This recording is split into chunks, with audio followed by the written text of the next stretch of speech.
In this session, we are going to discuss all the NIELIT exam previous year questions from DBMS, this topic, the relational model. So let's start the discussion now. Let's solve this question. This is NIELIT 2016 question. The primary key is selected from the, so primary key is selected from which of these keys? The answer is very simple. The answer is candidate key. One of the candidate key that is chosen as primary key by the database designer. Yes or no? Okay, so very simple. This question is very simple. You can easily see that one of the candidate keys that is chosen as primary key. Okay, you can choose one of the candidate key as a primary key, and this decision which candidate key we will choose as primary key, this decision is taken by the database designer. Okay, you can see. Let's solve this question. This is NIELIT 2020 question. A relation R is given to you. There are 5 attributes having the following functional dependencies. These are the functional dependencies. Which of the following is not a candidate key? 4 options are given to you. Which of them is not a candidate key? Tell me one thing. If a set of functional dependency is given to us, then how to find the candidate key? Tell me. For example, can I find the closure? And if the closure of these attributes, if that is the entire relation R, can I say that that is candidate key? Tell me. My question is this, that you have relation R, and very simple question I'm asking, that if I say that, for example, X, if I find the closure of X and that is complete R, then can I call X as candidate key? Can I call it candidate key? Okay. Can I say X is candidate key? Can I say this X, this is candidate key? Tell me. If the closure of X is entire R, then can I say that X is candidate key? The answer is no. Okay, the answer is no, because remember, if you can determine entire relation R, then that means you are, this X is super key. Okay, so very simple point, that remember this point, that if X plus is entire R, if you find the closure of X and that is entire R, then remember, then in this situation we will say that X is super key. This is the definition of super key. This is not the definition of candidate key. This is the definition of super key. Okay, and remember, if X is minimal, then we can say that X is candidate key. Okay, what is the definition of candidate key? If X plus is R and X is minimal, okay, X is minimal, then in this situation, what we will say? We will say, then in this situation we will say that X is candidate key. Okay, very simple point.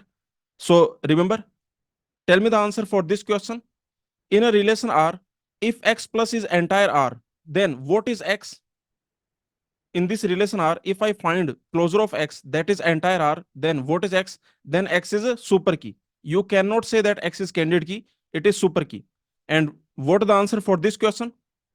In a relation, if X plus is entire R, X can determine the entire relation R, all the attributes of R, and for every Y which is proper subset of X, okay, for every Y which is proper subset of X, Y closure is not R. Okay, means Y cannot determine the entire R. Then what is X? Then X is candidate key. Okay, very simple. Is this clear? So you can see that if you want to say that this X is candidate key, then X should determine the entire R. Also, X must be minimal, which means that no proper subset of X should determine the entire R. Okay, so this is the definition of candidate key. Now you can see here. Okay, see, K is super key in this relation R if K can determine all the attributes of R. Okay, that is the definition of super key. And when can I say that K is key? Key means candidate key. Okay, by default, you know that key, by default, key means candidate key. So you can easily see that K is key if K is super key and it is minimal. Okay, K is super key, but no proper subset of K is a super key. Okay, so this is the definition of candidate key. Now let's solve this question. So these functional dependencies are given to you. First, what we can do, we can find what are the candidate keys.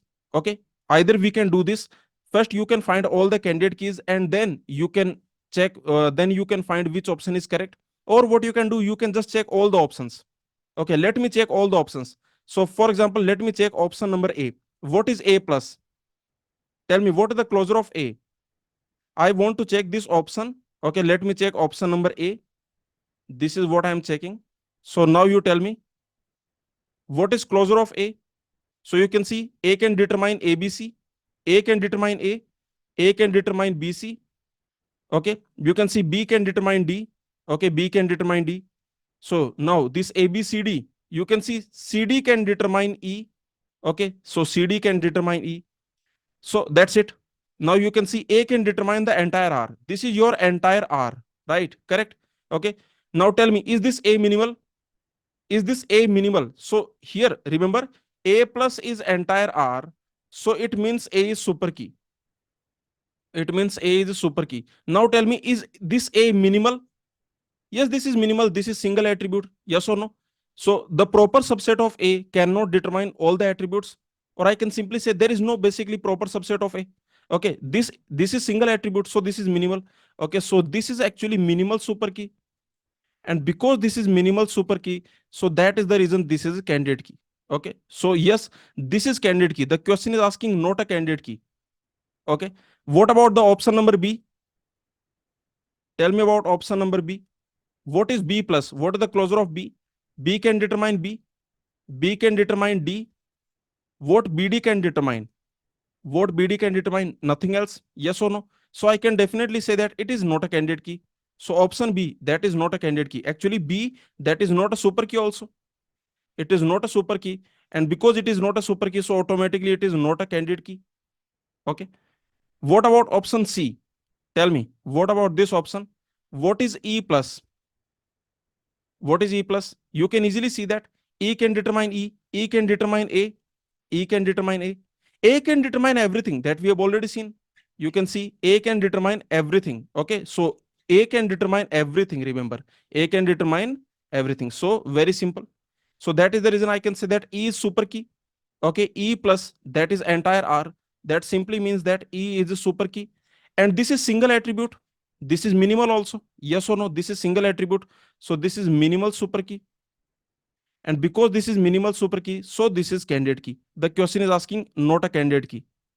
Okay, what about this option? What about BC? Let's look at BC. What is the closure of BC? BC can determine BC. Okay, B can determine D. You can see B can determine D. So now CD can determine E. You can see CD can determine E. Okay, now you can see E can determine A. E can determine A. Very simple. So what we got? We got the entire R. So what it means? It means that BC, that is a super key. Okay, that is a super key. Now tell me, is it a candidate key? What should I check? What should I check? Whether this is candidate key or not, what should I check? I should check, is the proper subset of BC candidate key? Okay, basically I should check this is super key or not. This is super key or not. You can easily see that B is not super key. Yes or no? Okay, we have already seen B is not super key because B can determine only BD. Also, C is not super key. Okay, so B is not super key, C is not super key. So proper subset of BC is not a super key. BC is a super key, but proper subset of BC is not a super key. So that is the reason I can say that BC is a candidate key. Okay, very simple. So finally, the question is asking not a candidate key, and the answer will be option B. Very simple. Okay. Now the question will become more interesting. Let me tell you, if the option was, let's assume there is another option, and that another option is, let's assume that is like CE. Okay. If this option is given, then the question will become more interesting. If this option is also given. Okay. Because many students, what they will do, they will just find the closure. Okay. They will find the closure, and then basically they will tick the option. Okay, they will not think about minimal super key is candidate key. Okay, remember, candidate key is the minimal super key. So many students, what they will do, they will find the closure for each option, and if the closure is entire relation R, then they will say that okay, it is candidate key, but that is not correct.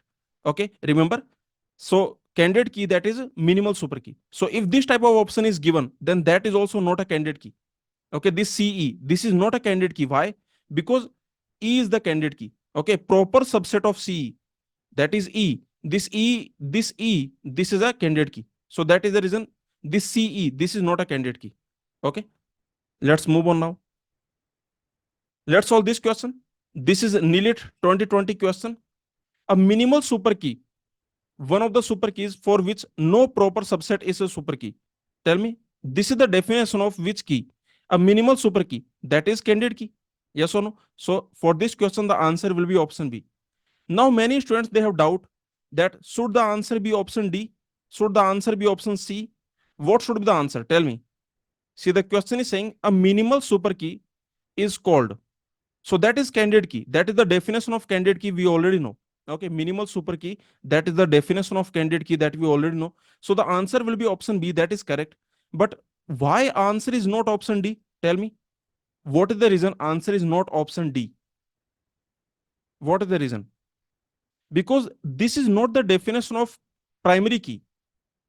Okay, remember one thing, that primary key is one of the candidate key chosen by database designer. Okay, see, this is the definition of candidate key. If I give you this statement, this is the definition of candidate key. And remember, when you have candidate keys, when you have many candidate keys, then one of them is chosen as primary key by the database designer. So when you say primary key, then remember here one outside factor is also involved. Okay, remember primary key, in the definition of primary key, one outside factor is involved or not? What is that outside factor? Please tell me. There is one outside factor involved here, and that is that one of the candidate key is chosen by database designer. Okay, that outside factor, that is database designer. Okay, so very simple point. This statement that is given to you, this is the definition of candidate key. This is not the definition of primary key. The definition of primary key will be like this. See, the definition of primary key will be that one of the candidate key is chosen by the database designer as a primary key. Okay, is this clear? Please tell me. So you can easily see here that one of the candidate key of the relation is chosen as primary key. Okay, and this decision which candidate key will be primary key, this decision is taken by the database designer. You can see. Okay, so you can see one of the this primary key, this is chosen from candidate key. Okay, this is chosen by the database designer. Is this clear? Please tell me. So this is one point. Another point, let me tell you. See, if I give you set of functional dependencies, let's assume you have a relation R, and for this relation R, let's assume I give you a set of functional dependencies, some set of functional dependencies I give you. Now tell me, from this set of functional dependencies, what can you find? Okay, what can we find? Please tell me. What can we find? Let me know. I'm giving you some options. Can I find super keys? Can I find super keys of R? Can I find candidate keys of R? And can I find primary key of R? Tell me. Let me know. So what can I find? A relation R is given to you. Set of functional dependencies are given to you. Then from the set of functional dependencies, what can I find? Can I find super keys of R? Yes, I can find. Okay, the definition of super key, that is very simple. Okay, yes, I can find it. Why? Because very simple, that super key is anything whose closure is equal to R. Yes or no? Is this clear? Yes or no? This is the definition. So very easily I can find the super key. I can also find the candidate key. I can also find the candidate key. This will be minimal super key. Okay, but remember, I cannot find the primary key. Yes or no? Because primary key is chosen by the database designer. Okay, from candidate keys, one of the candidate key is chosen as primary key by the database designer. So when you discuss primary key, then outside factor is also involved. I can also say that primary key, that is basically a practical concept. Okay, remember, when you are designing the database, then you as a database designer, you will choose one of the candidate key as a primary key. Okay, so I hope this point is clear. Let me know. For example, you can see this in the Ullman. This screenshot is taken from Ullman. Ullmann DBMS book. Okay, so you can easily see here the same thing is also given here. See, sometimes, look at this, sometimes a relation has more than one key. Key means candidate key, that I already told you. Okay, key, that automatically means candidate key.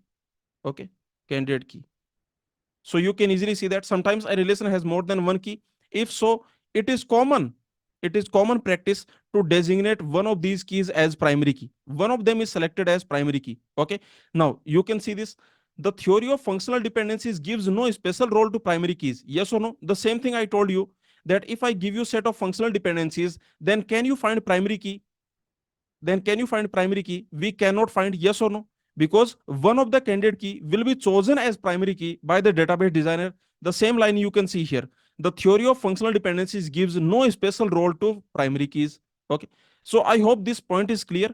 So remember this question. Okay. In this question, the answer will be option B. Is this clear? Let me know. Okay. Minimal super key. This is the definition of a candidate key. Okay, and what is the definition of primary key? The definition of primary key is that one of the candidate key is chosen as primary key by the database designer. Okay, is this clear? Let me know. Is this point clear to everyone? Now one more thing I want to tell you, that this is not a gate worthy question. This is not gate exam worthy. Actually, this is not gate worthy question.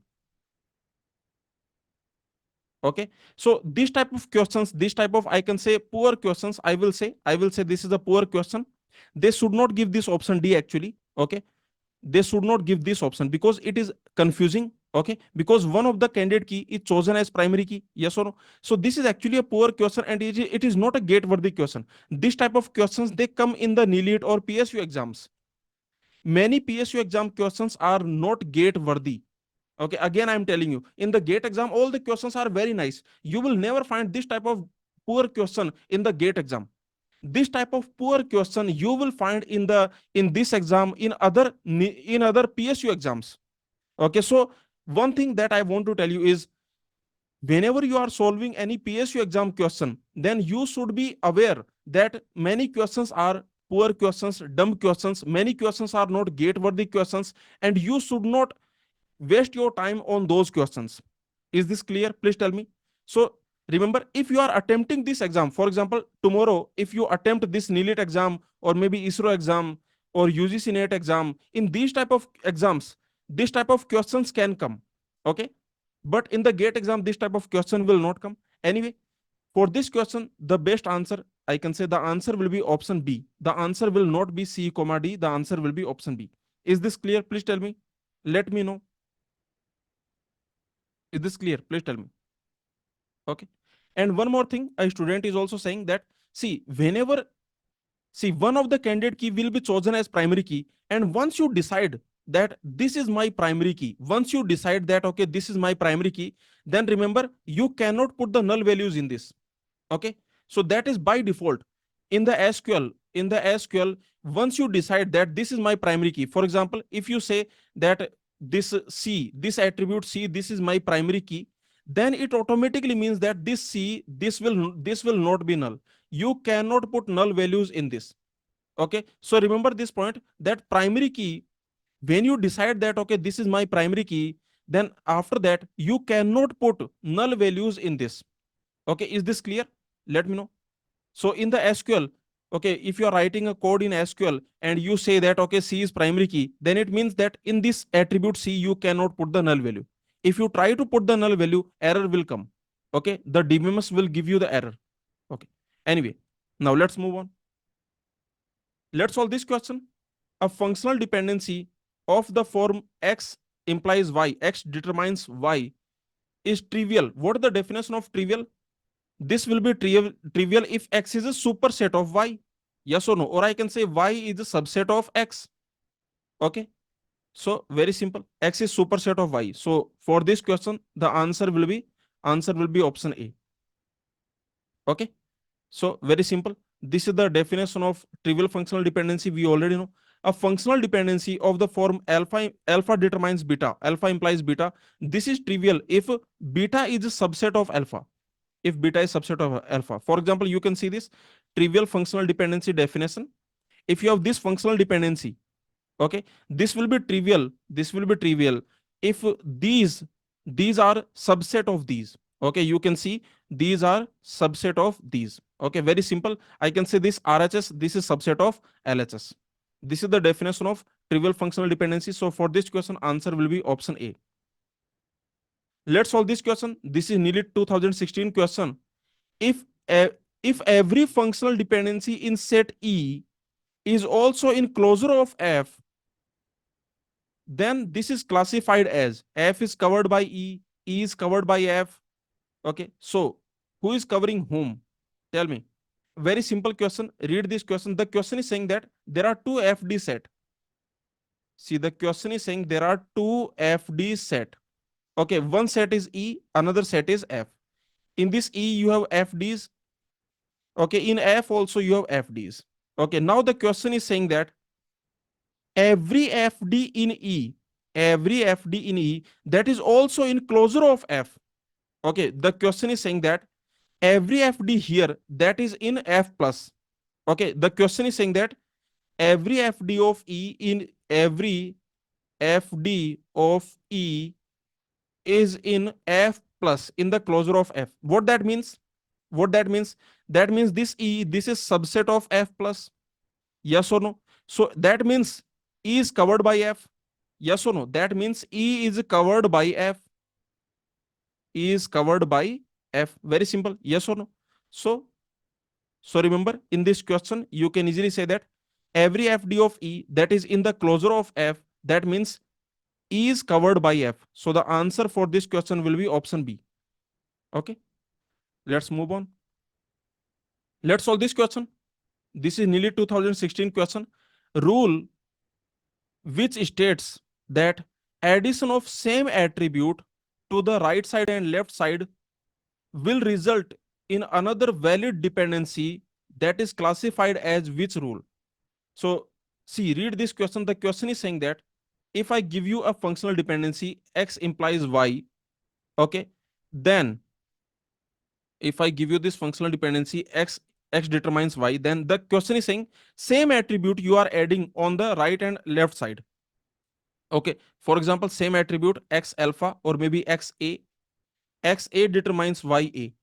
Okay, so remember, if this is valid functional dependency, then this is also valid functional dependency. This rule is called augmentation rule. Okay, yes or no? What is augmentation rule? Remember the augmentation rule. This augmentation rule, this simply says that this is the definition of augmentation rule, that if X determines Y, okay, if this FD you have, X determines Y, then remember XA determines YA. Okay, on both sides you can add same attribute. Okay, so this is the rule, this is the augmentation rule. Very simple. Okay, now you can see what is the reflexive rule. What is the reflexive rule? Tell me, anyone, what is the reflexive rule? This reflexive rule, this simply says that if Y is subset of X, then what will happen? If Y is subset of X, then what will happen? Then X determines Y. This is called reflexive rule. Okay, this is your trivial FD rule. Correct? Very simple.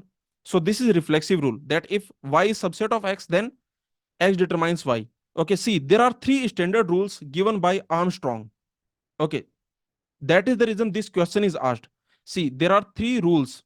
Those were given by Armstrong. Okay, so that is the reason this type of question they can ask you.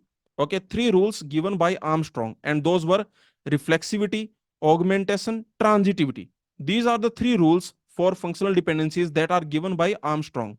Okay, so you can see this reflexivity. What this says if Y is subset of X, then X determines Y.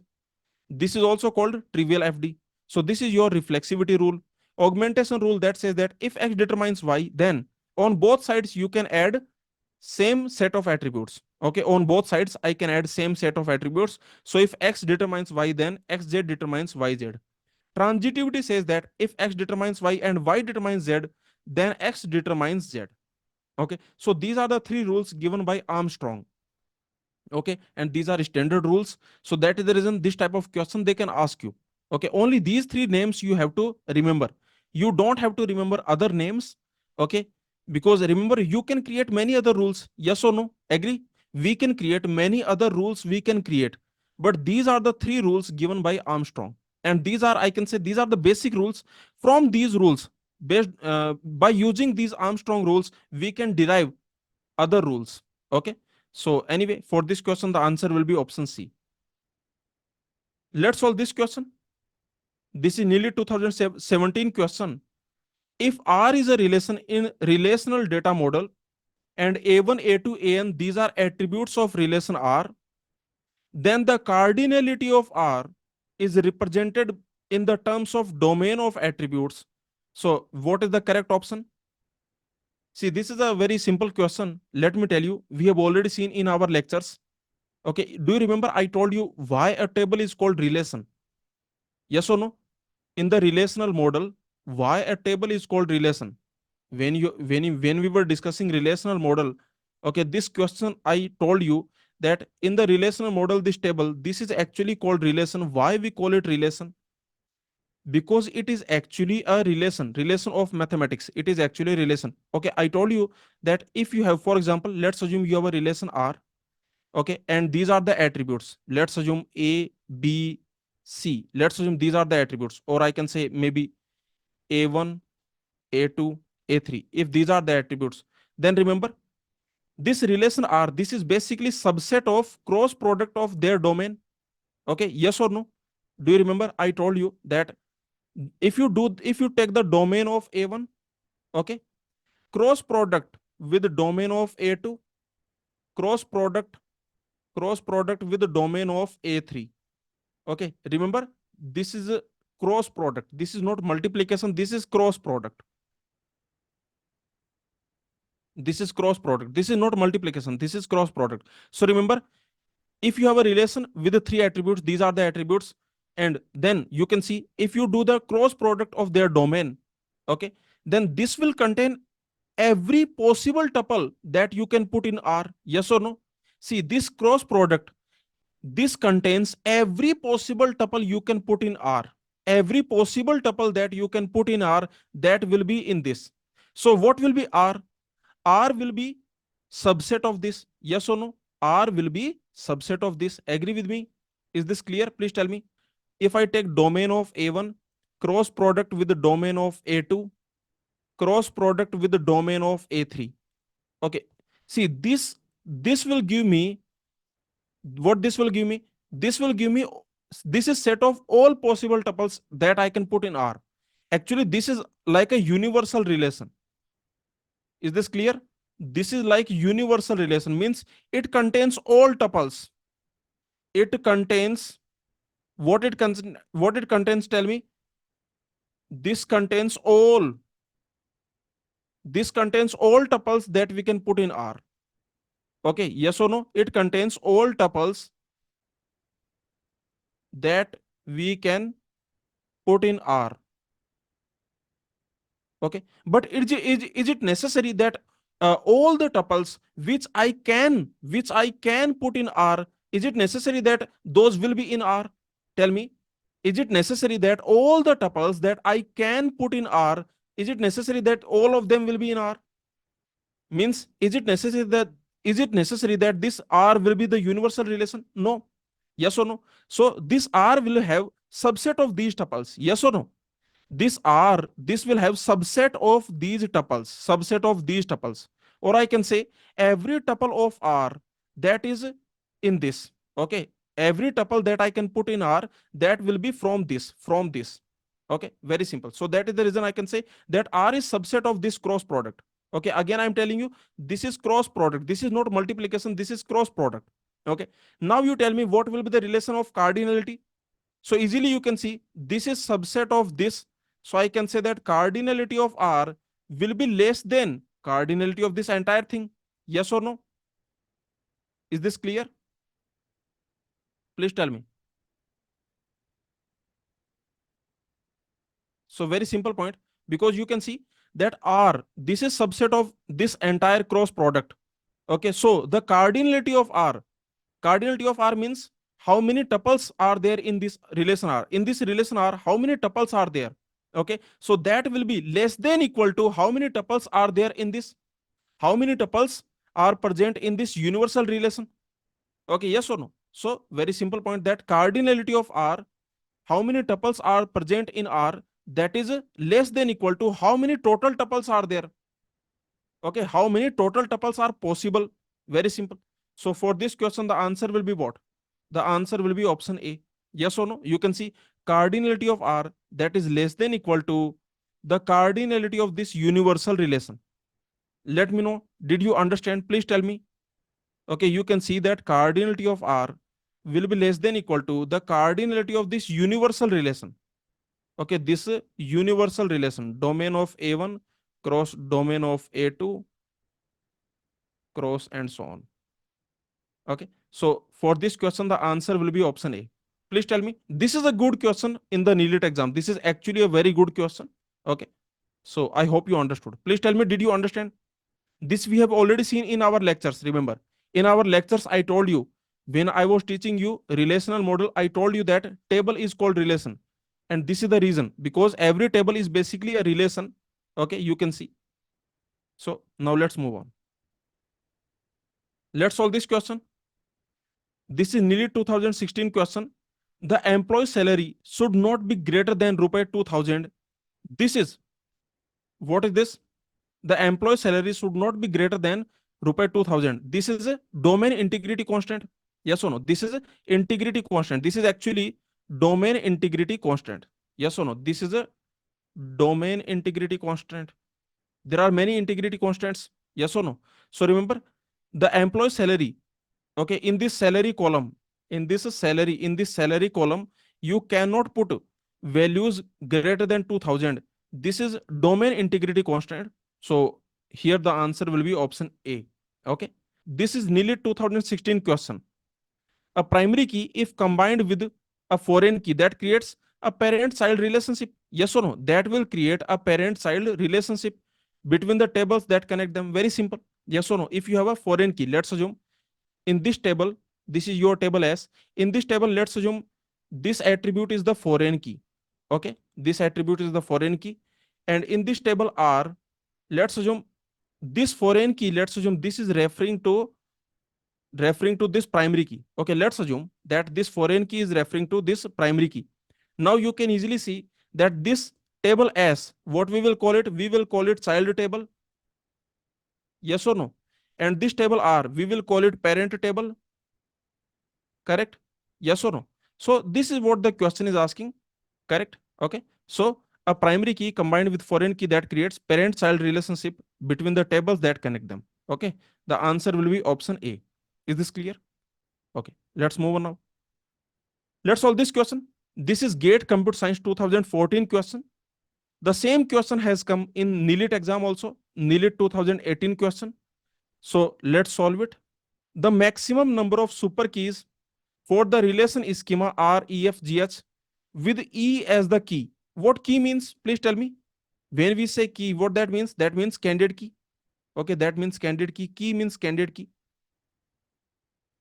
E is the candidate key.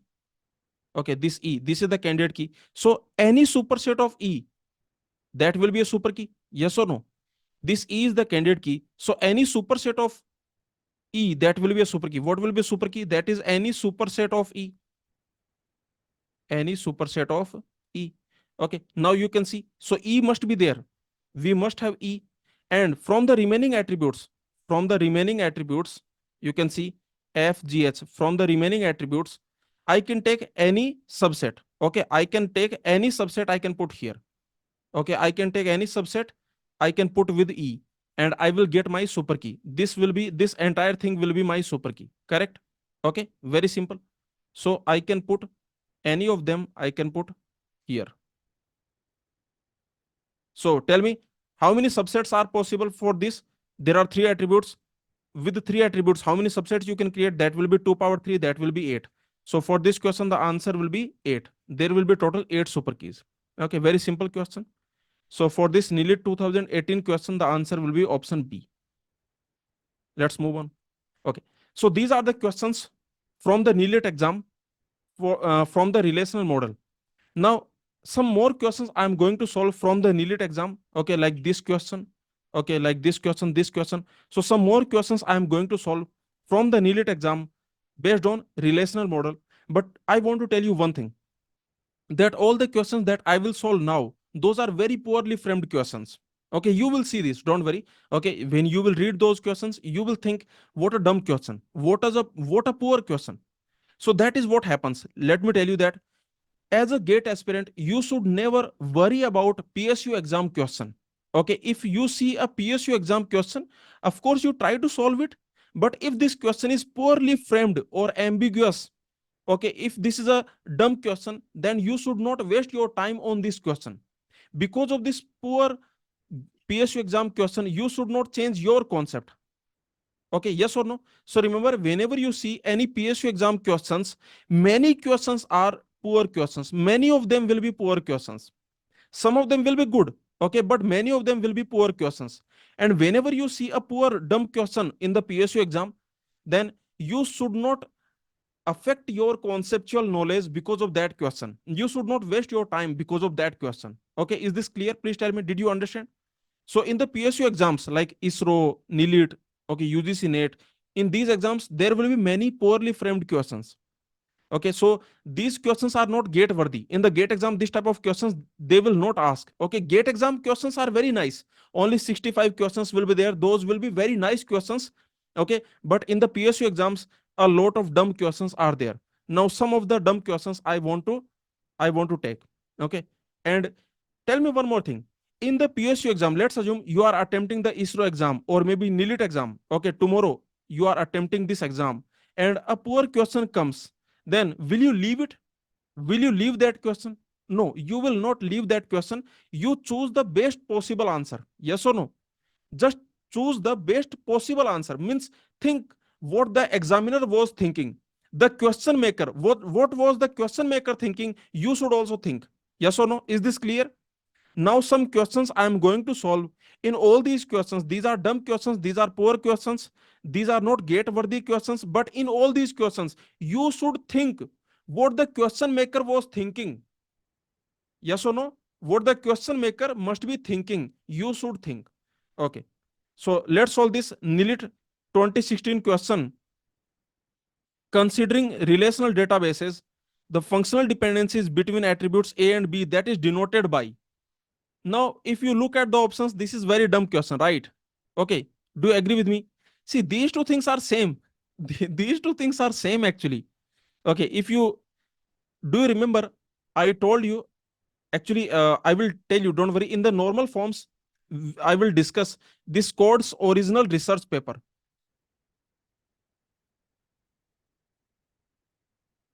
Okay.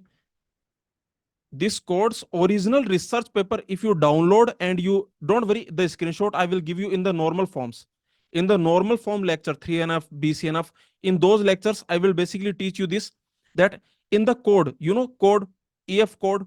Okay. Do you know who is EF code? Let me know. Do you know who is EF code? He is the inventor of relational model. Okay. Inventor of relational database. In his original research paper, actually, he has given the concept of FD. Actually, this concept of FD was given by EF code. The concept of functional dependency that was invented by EF code. Okay. And this type of convention EF code has used. For example, this you already know. You are already familiar with this. Okay. X determines Y. Tell me, if I write like this, then what you will think? If I write like this, then what do you think? What it means? If I write like this, what it means? What do you think? What it means? Let me know. If I write like this, what it means? It simply means alpha determines beta and beta determines alpha. Yes or no? Is this clear? Please tell me. Okay. So remember, in the code's original research paper, this type of notation has also been used. Okay, code has used this type of notation also. Code has used for FD. If this is your FD, then what it means? This FD means alpha implies beta and beta implies alpha. Okay. So what I want to tell you, that this is a poor question. This NIELIT 2016 question, this is actually a poor question. These two options are basically same. See, the first option is also saying A determines B. The second option is also saying A determines B. Yes or no? Okay, but anyway, what do you think? What the question maker was thinking? Definitely, the question maker is not a professor from IIT ISC. Definitely. See, the question maker is maybe some random person. I don't know who is the question maker, but definitely the question maker is not a professor from the reputed institutes. Okay. Anyway, so what was the question maker thinking? What do you think? Which option you will tick if you are attempting this NIELIT exam question? If you are attempting this NIELIT exam, then which option you will tick? Please tell me. Yes, you will tick option A. Okay, because that is what the question maker was thinking. But actually, this is a dumb question. Okay, is this clear? So remember, you should tick. Okay, what you should tick? You should tick A. But actually, this is a dumb question. But the question maker will give you marks for option A. Okay, because this is what the question maker was thinking. Anyway, let's move on. Tell me the answer for this. This is nearly 2016 question. Another dumb question. In functional dependency between two set of attributes A and B, the set of attributes A is classified as top right side, down left side, left hand side, right hand side. What what options? Read the options. Okay. See, tell me, if you have this type of functional dependency, A determines B, then the question is saying this A is what? This A is left hand side. This is a dumb question. Another dumb question, right? Yes or no? Okay. So anyway, this is what the question maker was thinking. The question maker was thinking that, okay, I have created a very creative question, a very nice creative question I have created. Okay. Yes or no? This is what the question maker is thinking. But anyway, the answer for this question, answer will be option C. But this is another dumb question. Okay. The question maker, definitely the question maker must be thinking, what a nice question I have created. First of all, first of all, see, between A comma B, we don't even know this means B determines A or A determines B. First of all, we don't even know this. Yes or no? Do you agree with me? See, the question is saying that between A comma B, functional dependency between A comma B, does it mean A determines B or does it mean B determines E, B determines A? We don't even know this. Yes or no? If this is, then the answer will be option C. If this is, then the answer will be option D, because the question is asking about attribute A. Anyway, from many sides, this is a dumb question. Okay, this is not only from one angle, there are many angles in this question. Okay, let's solve this NIELIT 2016 question. In a relation schema, each tuple is divided into fields. Each tuple is divided into fields. Actually, in the relation schema, each tuple is divided into attributes, and the attributes are also called fields. Yes or no? Each tuple is actually divided into attributes. Attributes are also called columns. Columns are also called fields. Okay, and attributes have domain. And attributes have domain. And attributes have domain. Anyway, from the options, you can see the question maker is thinking option B. Question maker will give you answer, will give you marks for option B. From the options, you can easily see that this is what the question maker is thinking. Okay, that's it. So we have seen all the NIELIT exam questions from this topic, relational model. Is this clear? All the questions, whether it is a good question, it is a dumb question, all the questions we have seen. There are some good questions. Okay, there are 2-3 good questions are also there. But one thing I want to tell you, that whenever you are solving any PSU exam question, ISRO, UGC NET, NIELIT, any any PSU exam question, whenever you are solving, then there are some good questions. You should definitely solve those questions. Okay, but many questions are ill framed, many questions are dumb questions, and in those questions you should not waste your time. You should not waste your time. Is this clear? And also, because of those questions, you should not let your conceptual knowledge affected. Yes or no? Don't let your conceptual knowledge get affected because of those dumb questions. Okay, anyway, so these are all the NIELIT exam questions that we have done. Anyone has any doubt, let me know. Did you understand? Please tell me all the questions.